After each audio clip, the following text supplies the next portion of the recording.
오늘도 이 새벽 기도회를 함께 해주시게 하신 하나님께 감사드립니다.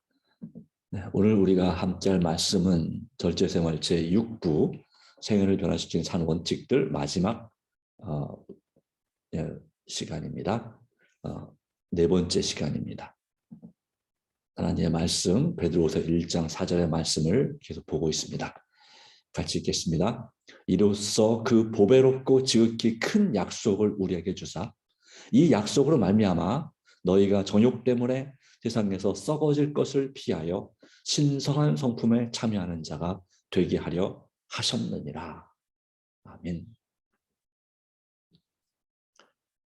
네, 신성한 성품, 하나님의 성품에 참여하는 자가 되려면 먼저 우리는 시험 당하는 자를 도우시는 우리 주님을 의지해야 합니다. 제5장 시험 당하는 자를 도우심. 네.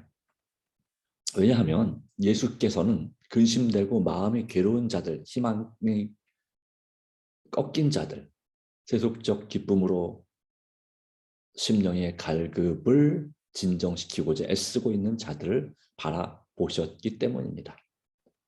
그분께서는 모든 사람들을 부르사 당신 안에서 쉼을 얻으라고 하셨습니다. 예수께서는 수고에 지쳐 있는 사람들에게 나는 마음이 온유하고 겸손하니 나의 멍에를 메고 내게 배우라. 그러면 너희 마음이 쉼을 얻으리니 라고 말씀하셨습니다. 네, 이 말씀 앞에는 수고하고 무거운 짐진 자들아 다 내게로 오라고 말씀하셨죠. 우리 주님께 나갈 때 우리는 모든 문제가 해결될 수 있습니다. 사람은 절제생활 120페이지 보면 사람은 알거나 모르거나 간에 모든 사람은 수고하고 무거운 짐을 지고 있다고 하는 것입니다. 모든 사람은 오직 그리스도만이 벗겨주실 수 있는 무거운 짐을 지고 있습니다. 스스로 벗을 수가 없다는 것이죠. 우리가 지고 있는 가장 무거운 짐은 죄의 짐입니다. 만일 우리가 그 짐을 질 수밖에 없도록 버려졌다면 그것이 우리를 찌그러뜨렸을 것입니다. 그 죄의 짐이 얼마나 무거운지 그렇다고 하는 것입니다. 그러나 죄가 없으신 예수께서 우리 대신에 그 짐을 지셨습니다. 여호와께서는 우리 무리의 죄악을 그에게 담당시키셨도다. 이사야 53장 6절의 말씀처럼 말입니다. 주님께서 우리의 죄짐을 지셨습니다. 물론 우리가 주님께 죄짐을 져달라고 맡기고 주님께로 갈 때에 가능한 일입니다. 우리가 주님께 가지 아니하면 주님은 우리의 죄짐을 지실 수가 없습니다. 그러나 근본적으로 또 대표성의 원리에 의해서 온 인류의 죄짐을 지신 것, 온 인류가 구원받을 수 있는 길을 십자가에서 마련해 놓은 것이 사실입니다. 중요한 것은 내가 그것을 인정하고 믿음으로 받아들일 때 비로소 주님께서 우리의 죄짐을 지셨다라고 말씀할 수 있겠습니다. 나의 죄짐을 지셨다라고 말할 수 있겠죠. 그분께서는 우리의 피곤한 어깨에서 짐을 벗겨주실 것입니다.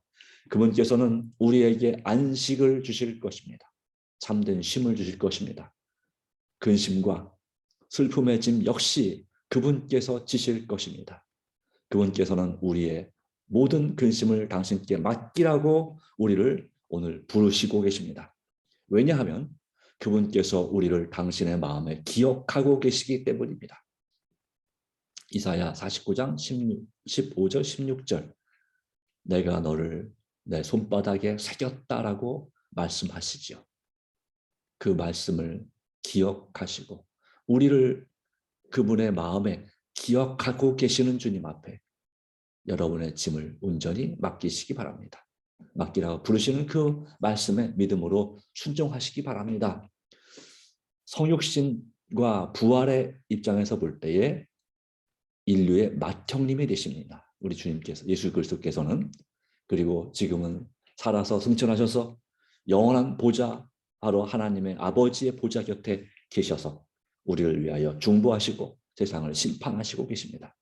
그분께서는 당신을 구주로 바라보는 모든 사람을 바라보십니다. 마치 나 한 사람만 있는 것처럼 관심과 사랑을 가지고 바라보십니다. 그분께서는 경험을 통하여 인간의 약점이 무엇이며 우리의 소원이 무엇이며 우리를 시험하는 힘이 어디에 있는지 아십니다. 왜냐하면 그분께서 모든 일에 우리와 한결같이 시험을 받은 자로되 죄는 없으시기 때문입니다. 히브리서 4장 15절 말씀. 예. 이 땅에 사람으로 오셔서 그분은 직접 우리 자신에 대하여 사람에 대하여 체험하셨기 때문에 우리를 얼마든지 도우실 수 있고 또한 힘이 되실 수 있는 분이시다 이 말씀이죠. 절제성을 120페이지에 보시면 그분께서는 떨고 있는 연약한 하나님의 자녀에 불과한 그대를 살펴보신다고 말씀합니다. 아주 은혜로운 말씀이 있습니다. 그대는 시험을 받고 있는가? 그분께서 건져주실 것이다. 그대는 연약한가? 그분께서 강하게 해주실 것이다. 그대는 상처를 받고 있는가? 그분께서 고쳐주실 것이다. 아멘.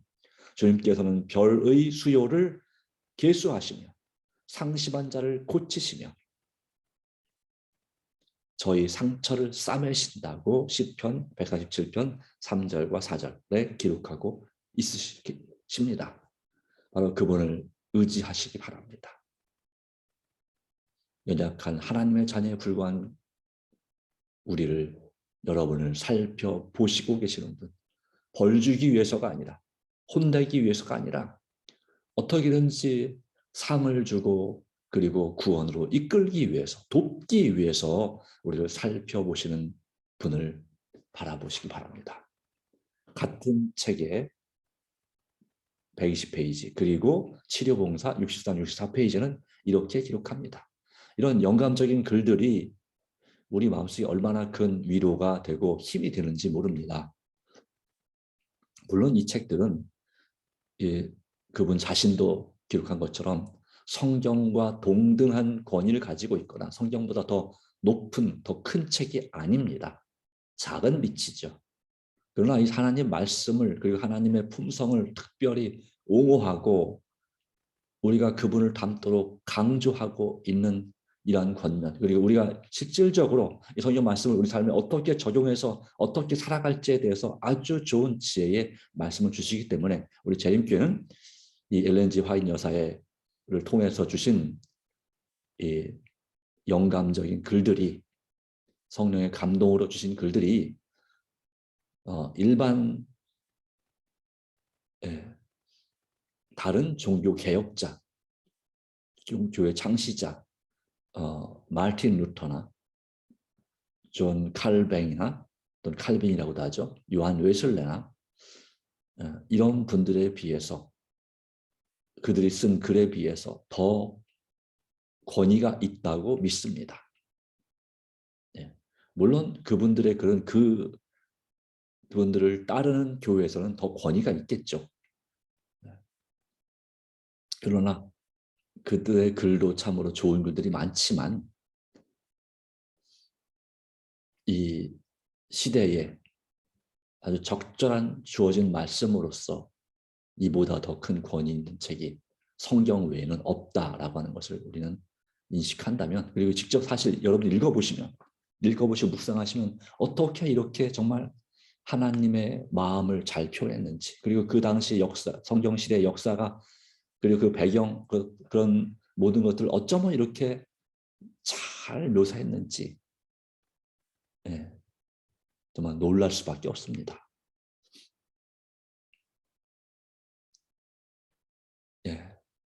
그래서 이 말씀을 통해서 우리는 용기를 얻고 힘을 얻을 수 있고 또한 길을 바로 살 길과 갈 길을 발견할 수 있습니다. 자, 뒤에서 보겠습니다. 치유봉사 63페이지. 그대의 염려와 시련이 무엇이든지 그대의 사정을 주님 앞에 내놓으라. 그리하면 그대의 정신은 넉넉히 인내하게 될 것이다. 난처하고 어려운 일에서 스스로 해결될 길이 그대에게 열려질 것이다. 그대 자신이 연약하고 속절없다는 것을 알면 알수록, 속절은 어떻게 해볼 길이 없다 이런 얘기죠. 그분의 능력 안에서 그대는 더욱 강해질 것이다. 그대의 짐이 무거우면 무거울수록 그대의 짐을 져 주시는 분에게, 바로 예수 그리스도께 그 짐들을 맡김으로써 얻는 안식은 더욱 복될 것이다. 아멘이죠. 이 그리스도인의 신앙생활은 믿음으로 사는 삶이라고 했잖아요. 믿음으로 말미암아 사는 삶이고 믿음으로 말미암아 의라고 말씀하고 있습니다. 이것은 철저하게 내 자신을 신뢰하는 삶이 아니라 바로 예수님을, 그리고 그분의 아버지 하나님, 그리고 보내신 성령님을 철저하게 신뢰하고 그분께서 주신 그 말씀, 성경 말씀을 따라서 그 말씀으로 사는 삶, 예수 믿음으로 하나님의 계명을 지키는 삶을 가리키는 것입니다. 많은 사람들이 안타깝게도 예수 믿음으로 시작해서 예수 믿음으로 구원받고 나서 그 다음에 예수 믿음으로 끝까지 살아야 되는데 자기 믿음으로 사는 경우가 참 많습니다. 예수 중심으로 시작해서 예수 중심으로 구원받고 죄 용서받고 시작해서 어느 순간 그 모든 것들이 정말 구약 시대에 이스라엘 백성들이 가나안 땅에 막 들어왔던 사사시대 이스라엘 백성들처럼 하나님께서 정말 진심으로 충성하고 헌신할 때 하나님의 보호하심 안에서 만사가 형통하게 되고 정말 안식을 누리고 모든 것이 번영하게 될 때에 그것이 전적인 하나님의 은혜, 재물 얻을 능력을 주신 신명기 8장 18절 말씀처럼 그 하나님께 영광을 돌려야 되는데 그것이 자기가 잘해서 내 능력이 뛰어나서 내 지혜로 된 것처럼 착각을 하고 마음이 교만해집니다. 그리고 옆에 주변에서 많은 사람들의 칭찬을 받죠. 존경을 받죠. 그러면 또 중요한 책임을 감당하죠. 마음이 우쭐해집니다. 사단이 사실상 그렇게 만드는 것입니다. 그러면 교만은 패망의 선보이요. 갑자기 패망을 당하고 라고 말했죠. 목이 고든 자는 잠언 29장 1절 말씀 가운데 말씀했어요. 제가 어렸을 때 저희 아버지가 가정 예배 시간에 이 말씀을 외우게 했습니다. 참 어렸을 때 암송한 말씀은 기억에 많이 남는 것 같습니다. 왜 이 말씀을 암송했을까? 나이가 들어서 점점 더 느끼는 말씀이죠. 부분이죠. 들어갈수록 참 그렇습니다. 그렇게 되면은 자꾸 마음이 교만해지면 철저하게 세상의 모든 삶에 있어서 돈, 명예, 학벌, 지식 같은 이런 모든 또 자녀 교육 이런 모든 면에 있어서 우리는 예수님께 물어보고 예수님 중심으로 바로 신앙을 우선순위로 결정해야 되는데 이제 내가 중심이 되면요 자꾸 이기적인 사랑 중심으로 결정합니다. 나에게 이것이 유리할까? 나에게 이것이 무엇이 복이 될까? 나에게 어떤 점이 좋을까? 이렇게 되는 거죠. 이것이 예수님을 위해서 어떻게 좋을까? 이것이 예수님께 영광이 될까? 이것이 예수님의 뜻을 성취하는 것일까? 이런 식으로 또 이것이 하나님을 기쁘시게 하는 일일까? 이렇게 생각하는 것이 예수 중심의 삶인데 이것이 진짜 믿음으로 말미암아 사는 삶인데 자꾸 우리는 바로 예수 믿음으로 사는 것이 아니라 나의 믿음으로 나를 믿음으로 살게 된다고 하는 것이죠. 그러면 그것은 분명히 교회도 다니고 교회에서 존경도 받고 칭찬도 여전히 받고 있지만 결과적으로는 독불장군이 되는 것입니다. 그것이 오늘날 많은 종교 단체 또 공동체의 지도자들의 치명적인 그러한 잘못들이죠. 우리는 개인적으로도 높아질수록 더 겸손해지는 예수님의 모습을 닮아야 합니다. 처음부터 그렇게 생각할 사람은 별로 없을 것 같지만 어쨌든 자, 그러기에 우리의 짐이 무거우면 무거울수록 이것이 죄짐만 말하는 것이 아니라 책임도 말하겠죠. 책임, 사명이 중요하면 중요할수록 이렇게 말할 수 있겠습니다. 그대의 짐을 져주시는 분에게 그 짐들을 맡김으로 얻는 안식은 더욱 복될 것이다. 그렇죠. 죄짐뿐만 아니라 책임의 짐도 주님께서 감당해 주심을 믿습니다. 그분의 주시는 멍에를 맵시다. 나의 멍에가 아니라 모든 시험을 이길 수 있는 능력을 주십니다. 그리스도를 진정으로 믿는 사람은 신의 성품에 참여하는 자가 되며 모든 시험을 이길 능력을 갖게 된다. 이 리뷰 앤드 헤럴드라고 하는 이 글은 오늘날 우리나라에서는 시조, 예, 리뷰 앤드 헤럴드에 나온 사인즈 오브 타임스라고 하는 그 시조, 영문 시조 안에 이제 기록된 기사, 1909년 1월 14일에 기록된 기사 가운데 이런 내용이 있습니다. 이 절제 생활이라는 책은 이런 건강과 또 이런 마음의 건강, 하나님을 신뢰함에 대한 그와 같은 내용들을 모아놓은 책이 바로 절제 생활입니다.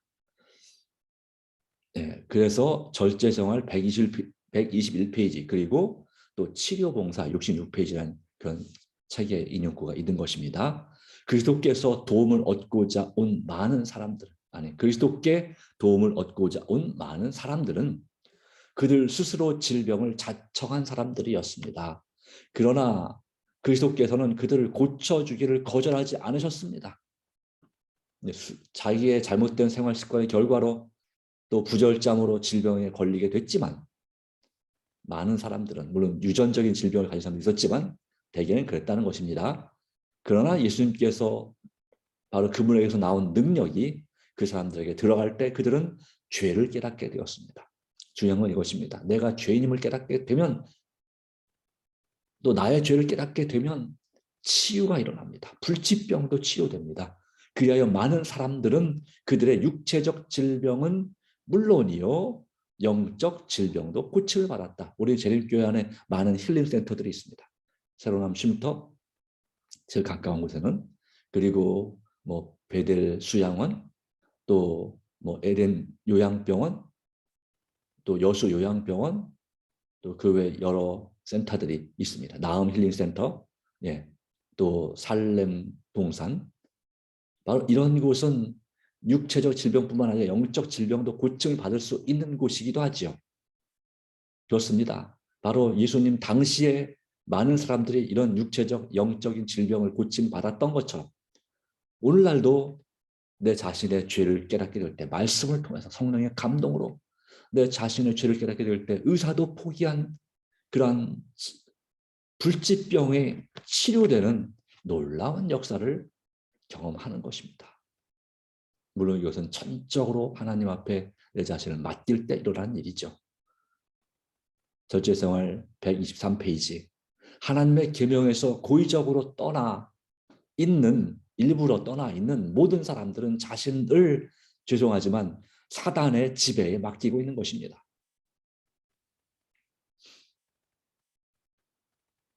세상을 사랑함으로 그렇죠.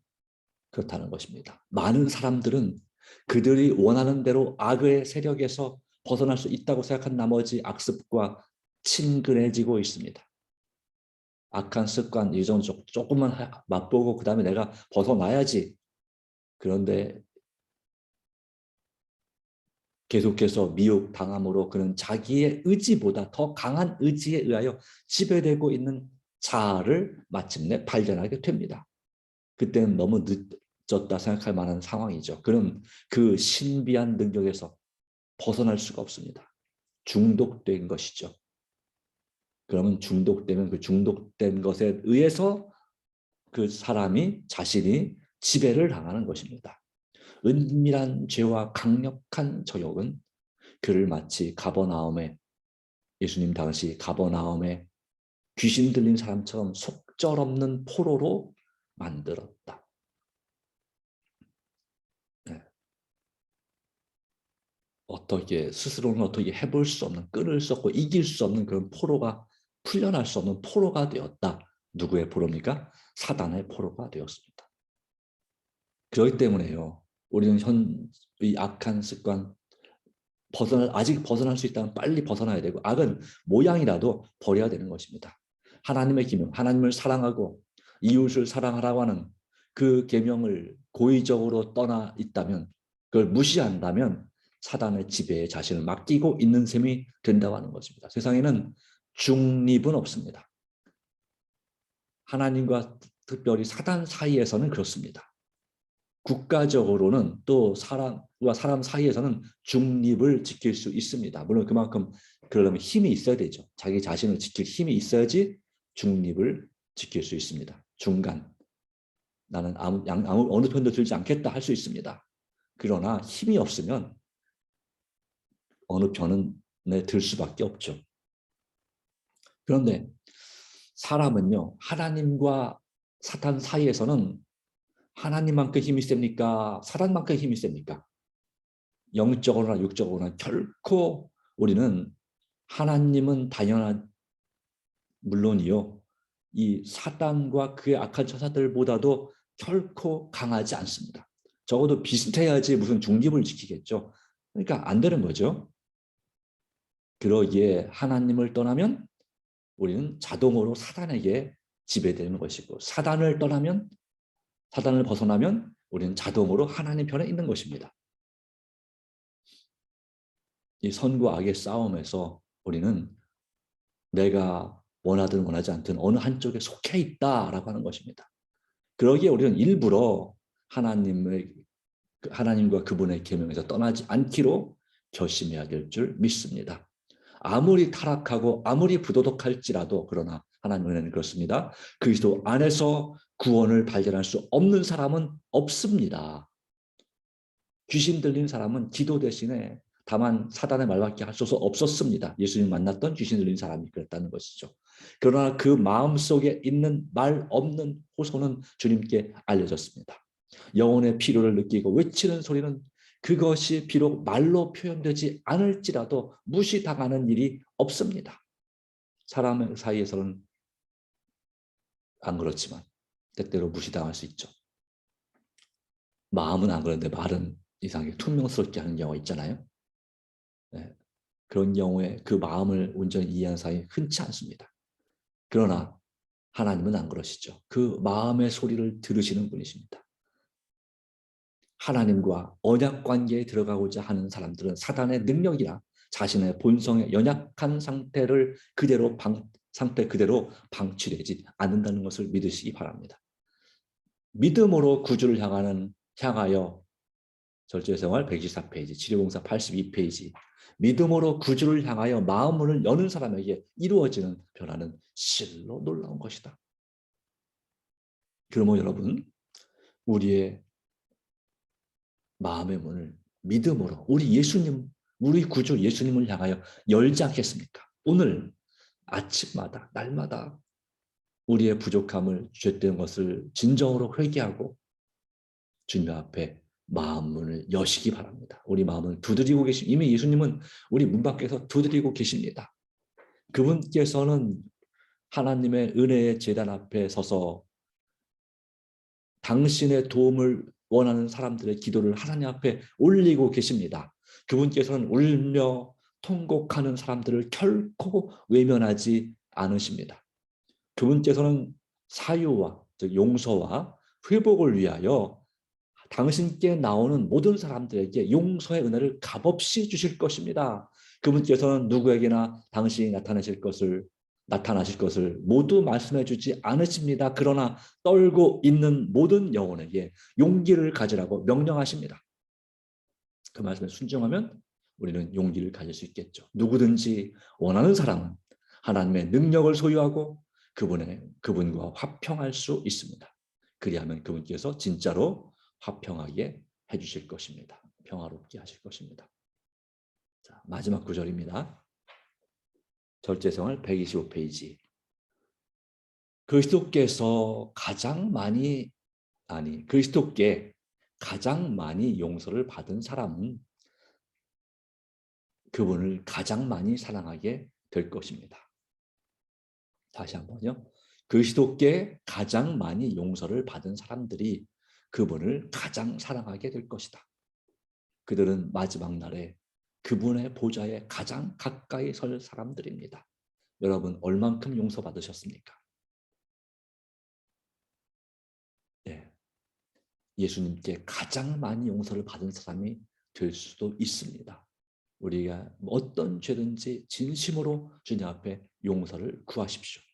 우리를 요한일서 1장 9절은 만일 우리가 우리 죄를 자백하면 그는 미쁘시고 다시 말하면 신실하시고 의로우사 우리 죄를 사하시며 우리를 모든 불의에서 의롭지 못한 것에서 깨끗하게 하실 것이요. 이 말씀을 믿으시기 바랍니다. 우리의 모든 죄를 용서하시고 우리의 그 죄된 결과로부터 우리를 깨끗하게 하실 분. 요한계시록 22장 4절. 그의 얼굴을 볼 터이요 그의 이름도 저희 이마에 있으리라. 이것은 바로 하나님의 인을 가리키는 거죠. 하나님의 인은 그리스도의 이름이 하나님의 이름이 그 이마에 있는 것입니다.